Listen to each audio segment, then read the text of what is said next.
सुप्रभात प्रिय विद्यार्थियों। आज हम अपनी हिंदी पाठ्य पुस्तक आरोह के गद्य खंड के पाठ 1 भक्तिन को पढ़ेंगे, जिसकी लेखिका महादेवी वर्मा जी हैं। भक्तिन महादेवी वर्मा जी का प्रसिद्ध संस्मरणात्मक रेखा चित्र है, जो स्मृति की रेखाएं में संकलित है। इसमें महादेवी वर्मा जी ने अपनी सेविका भक्तिन के अतीत और वर्तमान का परिचय देते हुए उसके व्यक्तित्व का बहुत दिलचस्प रेखा चित्र खींचा है। लेखिका ने ही उसके पहनावे के आधार पर उसका नाम भक्तिन रख दिया था। भक्तिन ने संघर्षपूर्ण जीवन व्यतीत किया था और उसने अपनी बेटियों के अधिकारों के लिए लड़ाई लड़ी, किंतु छद्म भरे समाज के एक फैसले ने उसके जीवन की दिशा को बदल दिया। अंत में उसने महादेवी वर्मा जी के यहाँ नौकरी की। भक्तिन महादेवी वर्मा जी के जीवन में आकर छा जाने वाली एक ऐसी परिस्थिति के रूप में दिखलाई पड़ती है, जिसके कारण लेखिका के व्यक्तित्व के कई अनछुए आयाम उद्घाटित होते हैं। इसी कारण अपने व्यक्तित्व का जरूरी अंश मानकर वे भक्तिन को खोना नहीं चाहती। तो चलिए शुरू करते हैं पाठ भक्तिन का पहला भाग। यहाँ प्रस्तुत गद्यांश में लेखिका ने भक्तिन के व्यक्तित्व के बारे में बताया है कि व्यक्ति जो भक्तिन है उसका कद छोटा है, वह कमजोर शरीर वाली है और अपने पतले होठों मतलब होठों के कोनों में दृढ़ संकल्प और छोटी आंखों में एक विचित्र समझदारी लिए हुए है। जब वह पहले दिन लेखिका के सामने उपस्थित होती है, तब से लेकर आज तक एक युग का समय बीत चुका है, यानी कि बहुत लंबा समय हो चुका है।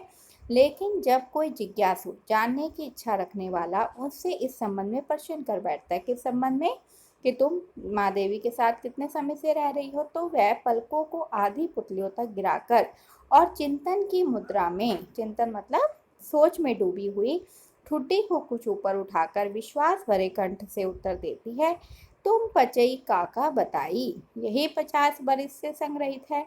अब जो भक्तिन है वो ग्रामीण भाषा में बोलती है, तो कहती है तुम पचई, पचई मतलब तुम लोगों को क्या क्या बताऊं, यही 50 बरस से मैं इनके साथ हूँ, 50 वर्ष से।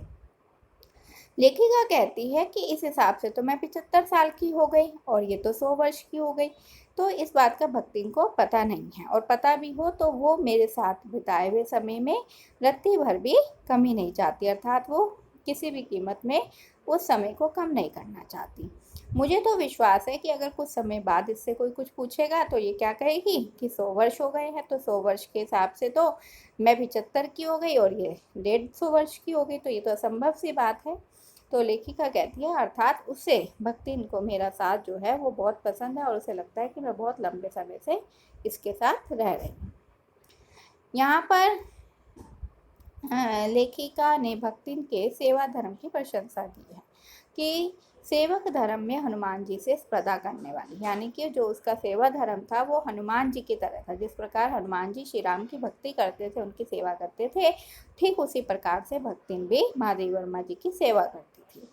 वह किसी अंजना की पुत्री तो नहीं थी। हनुमान जी की माता का नाम अंजना था, जिसे सब जानते थे। वो तो एक अनाम धन्या मतलब जिसका नाम प्रसिद्ध नहीं है, जानते नहीं है लोग जिसे, ऐसी गोपालिका की कन्या थी, जिसका नाम था लक्ष्मण। लक्ष्मण अर्थात लक्ष्मी, धन की देवी। हिंदू धर्म में लक्ष्मी को धन की देवी कहा जाता है। लेकिन जैसे मेरे नाम की विशालता मेरे लिए दुर्वाह है, मेरे नाम, महादेवी जी कहती हैं कि जैसे मेरे नाम की विशालता, अर्थात मेरा नाम है महादेवी और महान देवी जो है मेरे नाम की विशालता है, लेकिन वो मेरे लिए उसे ढोना कठिन है, वैसे ही लक्ष्मी की सिमृत भक्ति के कपाल की कुंचित रेखाओं में नहीं बन सकी। वैसे जो लक्ष्मी है वो धन की देवी है, लेकिन जो ये समृद्धि है वो भक्ति के मस्तक की रेखाओं में नहीं रह सकी, यानी कि धन जो है उसके पास काफ़ी समय तक नहीं रहा। उसने ज़्यादा से ज़्यादा अपने जीवन में गरीबी देखी। तो वैसे तो जीवन में सभी लोगों को, चाहे उनका जो भी नाम हो, उन्हें अपने नाम का विरोधाभास लेकर जीना पड़ता है। पर भक्तिन बहुत समझदार थी, क्योंकि वह अपना समृद्धसूचक नाम किसी को बताती ही नहीं थी। वो तो सबको अपना नाम क्या बताती थी, भक्ति। जब नौकरी की खोज में वो लेखिका के पास आई थी, तब उसने अपनी ईमानदारी का परिचय देने के लिए उसने अपने जब इतिहास के बारे में, अर्थात अपने अतीत के बारे में जब लेखिका को बताया था, तब उसने निवेदन भी किया था कि मैं इस नाम का, यानी कि लक्ष्मी नाम का उपयोग ना करूं। उपमा नाम रखने की उसने उससे निवेदन किया कि आप ही मेरा कोई उपनाम रख दीजिए। तो लेखिका ने कहा कि मैंने उसके कंठी माला यानी कि उसके स्वरूप को देखकर उसका नाम भक्तिन रख दिया। भक्तिन अर्थात भक्त का स्त्रीलिंग रूप। और जैसे कवित्वहीन और ऐसे महत्वहीन नाम को पाकर भी भक्तिन खुश हो गई। भक्तिन के जीवन का इतिवृत्त बिना जाने हुए उसके स्वभाव को पूर्णतः अशंता समझना भी कठिन होगा। अब लेखिका कहती है, यदि हमें भक्तिन के जीवन के अतीत के बारे में ना पता हो तो हम उसके स्वभाव को नहीं जान सकते। वह ऐतिहासिक झूसी में, झूसी गांव है, वहां पर प्रसिद्ध एक सुरमा की इकलौती बेटी ही नहीं बल्कि एक विमाता, विमाता मतलब सौतेली माता की किंवदंती बन जाने वाली ममता की छाया में पली थी। यानी कि उसके पिता वो अपने पिता के साथ और एक सौतेली माँ के साथ रहती थी। 5 वर्ष की आयु में ही उसका विवाह हो गया था हंडिया गांव के एक संपन्न गोपालक के साथ और उसकी सबसे छोटी पुत्रवधू वह बन गई। पिता ने शास्त्र से 2 पग आगे रहने की ख्याति कमाई। अर्थात शास्त्रों में लिखा है कि जो पिता है वो बेटी का विवाह करके पुण्य कमा लेता है, लेकिन उसके पिता ने तो बहुत जल्दी पुण्य कमा लिया। अर्थात 5 वर्ष में ही बेटी का विवाह कर दिया और 9 वर्ष में उसे गोना देकर उसकी सौतेली माँ ने उसे ससुराल भेज दिया। तो बिना मांगे पराया धन लौटाने वाले महाजन का उसने पुण्य लूटा। पिता का उस पर बहुत प्रेम था। उसके पिता उससे बहुत प्यार करते थे और इसी कारण से जब उसके पिता बीमार हुए तो उसकी जो सौतेली माँ थी वो उससे बहुत जलती थी और इसी जलन के कारण कि कहीं जो है इसका पिता इसको अपनी बेटी को संपत्ति का कुछ भाग ना दे दे। तो जब वो बीमार थे तो ये समाचार उसने भक्तिन को नहीं दिया। और जब वे मर गए यानी कि जब उसके पिता मृत्यु को प्राप्त हो गए तब वह मृत्यु की सूचना भी बन गए। तब जाकर उसकी सौतेली माँ ने उसे जो उसके ससुराल में यह समाचार भेजा कि अब उसके पिता नहीं रहे। तो रोने पीटने के अपशगुन से बचने के लिए उसके सास ने भी उसे कुछ नहीं बताया। उसके सास ने कहा अब ये विलाप करेगी जब उसे पता चल जाएगा।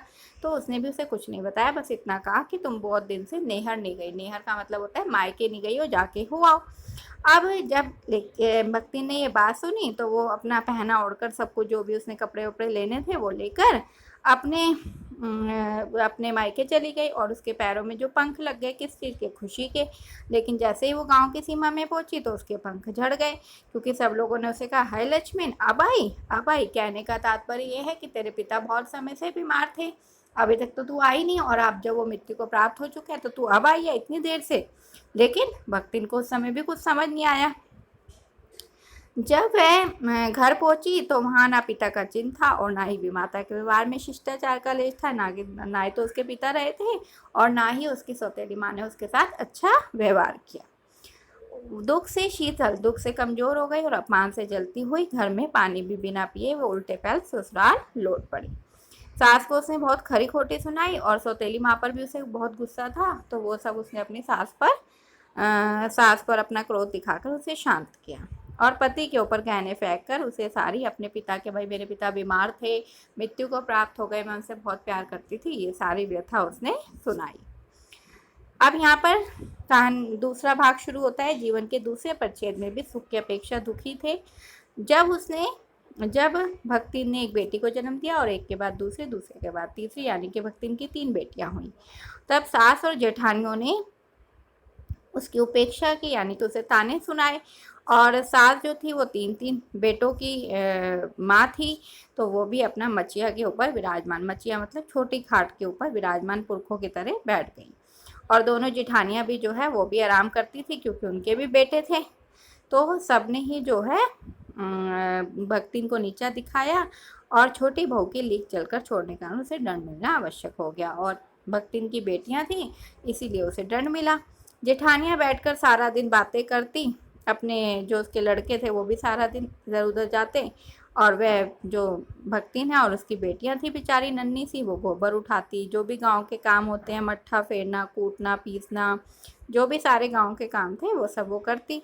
और जेठानियाँ क्या करती थी, मतलब भेदभाव इतना ज़्यादा था कि उनके खान पान में भी भेदभाव था। जेठानियों के बच्चों को दूध मलाई वगैरह दी जाती थी और भक्तिन की बेटियों को काले गुड़ की डली के साथ कटोती में मट्ठा पाते, मतलब गुड़ के मट्ठा होता है छाछ, उसके ऊपर गुड़ डाल के फिर दे देते थे। और चने बाजरे की रोटियां मिलती थी इस तरीके से। तो खाने पीने में भी भेदभाव था और हर तरीके से बेटे और बेटियों में भेदभाव रखा जाता था। इस दंड विधान के भीतर कोई ऐसी धारा नहीं थी जिसके अनुसार खोटे सिक्कों की टकसाल, यानी कि उसके बच्चे लड़के थे, खोटे सिक्के थे, लेकिन फिर भी क्या होता था, उन्हें ज़्यादा प्यार मिलता था। जैसे पत्नी से पति को विरक्त किया जा सकता है, सारी चुगली चबाई की जाती थी, उसके पत्नी प्रेम को बढ़कर ही होती थी। अब यहाँ पर भक्तिन को जो है एक लाभ मिला, उसकी जेठानियाँ, उसके जेठ, उसकी सास, कोई भी उसके फेवर में नहीं था, कोई भी उसके पक्ष में नहीं था, लेकिन उसका जो पति था वो उसे बहुत प्यार करता था। तो अपने पति के प्यार के सहारे ही तो है उसे किसी की बातें बुरी नहीं लगती थी, और कोई भी उस पर ज़्यादा वो नहीं कर सकता था, उसे ज़्यादा मचका नहीं पाता था। अब वो परिश्रमी भी थी, तेजस्विनी भी थी, और पति के प्रति रोम रोम से सच्ची पत्नी को वह चाहता हुआ बहुत रहा होगा। मतलब उसका पति भी उसे बहुत प्यार करता था, क्योंकि उसके प्रेम के बल पर ही पत्नी ने अलगोछा करके सबको अंगूठा दिखा दिया। अब क्या हुआ, उसने क्या करा, बंटवारा कर दिया। मतलब जब उसने देखा कि मेरे बच्चों के साथ भी अन्याय हो रहा है, मेरी बेटियों के साथ भी, वही बेचारी सारा दिन काम करती रहती है, मेरी पत्नी करती रहती है, तो उसने क्या कर लिया, घर से बंटवारा कर लिया, मतलब अपने हिस्से में जो जो आता था वो ले लिया। अब काम वही करती थी, काम तो वही करती थी घर में सारा, तो इसलिए गाय भैंस खेत खलियान सारा काम उसे बहुत अच्छे से मतलब समझ थी सारा काम करने की। अब धूमधाम से उन्होंने बड़ी लड़की का भी विवाह कर दिया, लेकिन बड़ी लड़की के विवाह के बाद क्या हुआ, उसके पति की मृत्यु हो गई। तो अब उसके जीवन में फिर दुख के बादल मंडरा गए। पति की मृत्यु के बाद वो अपनी बेटियों के साथ फिर अलग रह के काम वाम करने लगी, लेकिन लोगों से कहाँ देखा जाता है। आप भक्तिन सोचती है कि जब वह बूढ़ी हो गई, तो उसने कहा कि जो मेरा पति मर चुका है वो भी बड़ू हो गया होगा, तो अब मैं उसे जो है उसे बड़ू ना कहना उनका घोर अपमान है। हाँ, तो भक्तिन के हरे भरे खेत, मोटी ताजी गाय भैंस देखकर, फलों से लदे पेट देखकर जेठ जिठोते का मतलब होता है जेठ के बच्चे, उनके मुंह में पानी आ गया। अब उन्होंने सोचा कि जब भैया दूसरी घर कर लेता, मतलब अगर हमारी जो ये भाभी है अगर शादी कर लेती है, तो फिर क्या होगा, जो जितनी भी इसकी संपत्ति है सब हमारे हिस्से में ही आ जाएगी। पर जन्म से खोटी भक्तिन इनके चकमे में आई नहीं। उसने क्रोध से पाँव पटक पटक कर, जब उसे कहा गया भाई तुम दूसरी शादी कर लो, तो उसने क्रोध से पाँव पटक पटक कर आंगन को कम पैमान करते हुए कहा, हम कुकरी बिलेरी ना है। हम कुकरी बिलेरी का मतलब होता है हम कुत्ते बिल्ले नहीं हैं, कुतिया बिल्लिया नहीं है, हमारा मन पुसाई, जो जो हमें अच्छा लगे हम तो वही करें, तो हम दूसरे के जाब नहीं, हम दूसरे की बात नहीं सुनते, ना ही तो तुम्हारे बच्चे की छाती, और हम तो तुम्हारे लोगों की ही छाती पर बैठेंगे, खाना खाएंगे और राज करेंगे, समझ रहे हो। यानी कि वो ये चाहती थी कि भाई ये जो है अपनी संपत्ति वगैरह दे दे और अपना है, तो लेकिन जो है भक्ति उनकी बातों पे नहीं आई और उसने दूसरी शादी के लिए साफ इनकार कर दिया।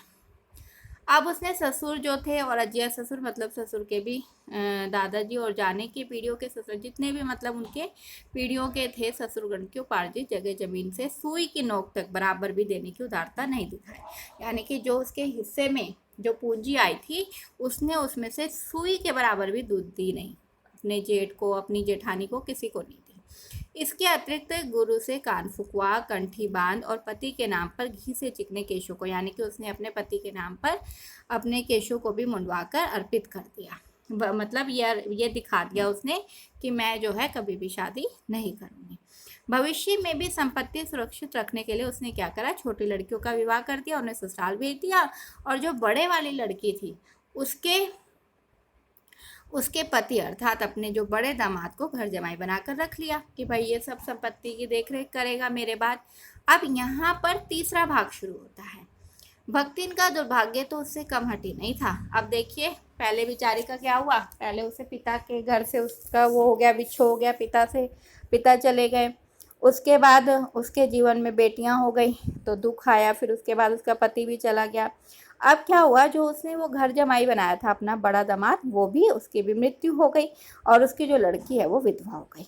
अब जो भाभियाँ थी, जेठानियाँ थी, वो पार ना पा, अब उनके मन में फिर आ गया कि भाई किसी तरह से क्या हो, मेरे बेटों की जिठोतों की या किसी की भी हमारे परिवार में शादी जो है इसकी विधवा लड़की से हो जाए तो ये संपत्ति हमारे हाथ आ जाएगी।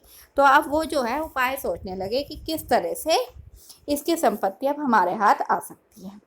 अब विधवा बहन के गठबंधन के लिए जो बड़ा जिठोत यानी कि बड़े जेठ का जो लड़का था वो अपने साले को बुला लेगा, अपने तीतर लड़ाने वाले साले को बुला लेगा। तीतर लड़ाने का मतलब होता है आवारागर्दी करने वाले।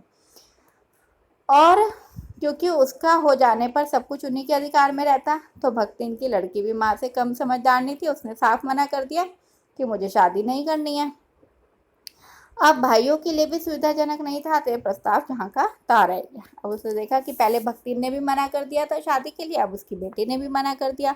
तब वह दोनों माँ बेटी खूब मन लगाकर अपनी संपत्ति की देखभाल सब करने लगी, और मान ना मान मैं तेरा मेहमान। अब कुछ ये कहावत चरितार्थ हो गई यहाँ पर कि उसकी ज़बरदस्ती शादी की जाएगी।